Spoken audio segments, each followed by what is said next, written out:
assalamu alaikum bandiraɓe, on calminama goto fof inde mum e yettode mum. Bandiraɓe on calmina ko haala Barça kadi bandiraɓe. oɗo vidéo parce que gueɗe ɗiɗi haala Barça kalaten. Barça zuude équipe espagnol biteɗo osasuna, kadi ɓe zuude Europa League e wuro Galatasaray. Jonnon ɓeɗo min kala hen ko bandiraɓe. Barça zuude osasuna min zuude mumen quoi. Premier komin zuude mabɓe ko ɓe dokki Barça caɗele no fewi.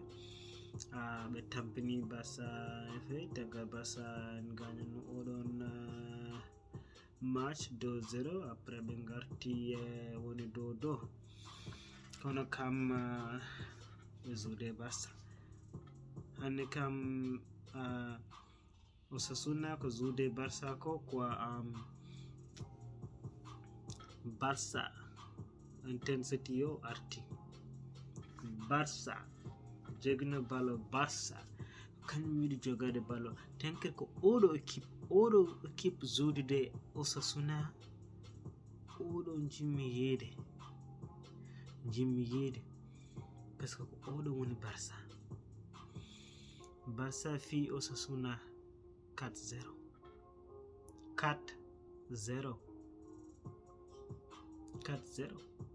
Tenker ko oɗo équipe yimɓe jiiɗi yiide. Saɗa zoo bal aɗa wawi zoode bal hollu yimɓe ɗum. ten kadi oɗo équipe jouwi football.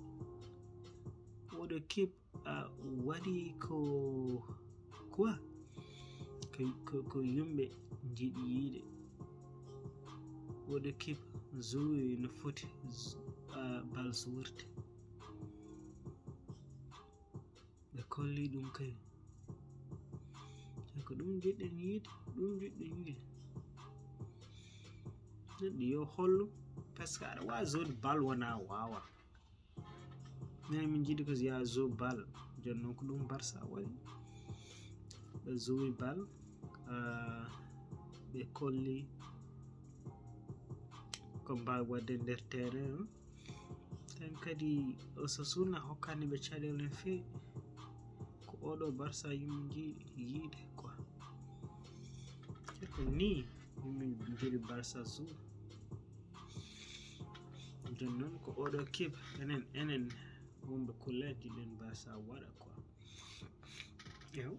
jonnon jehen Galatasaray Barça e wuro mabɓe. Barça zuude mabɓe. Barça waɗi bal mo yimɓe gandi.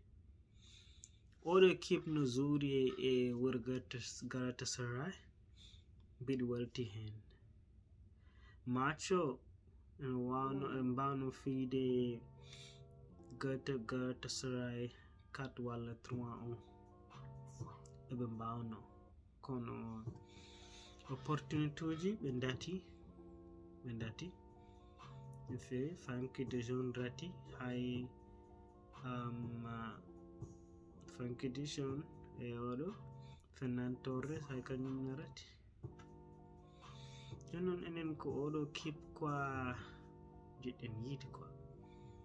e oɗo kip zuudu e Galatasaray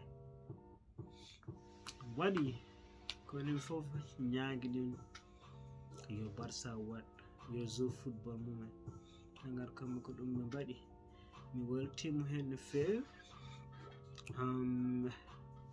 Barça hokki kadi waɗi défense quoi kadi erreur. min dokki oɗo nane bi quoi. ɓe dokki Galatasaray nana bi kono ko ni bal way en ɗumnina tan après ƴeewen ko oɗo équipe waddi ɓe gagnima match vrai sérieux zuruji kolli ɗum Pedro kadi nani bi joɗɗo quoi e Abama Jam nani deuxième bio quoi ko ni Barça zori ɓe gagnima ɗum jiɗɗen yiide bandiraɓe on calminama on jurama ha gongo inchallah.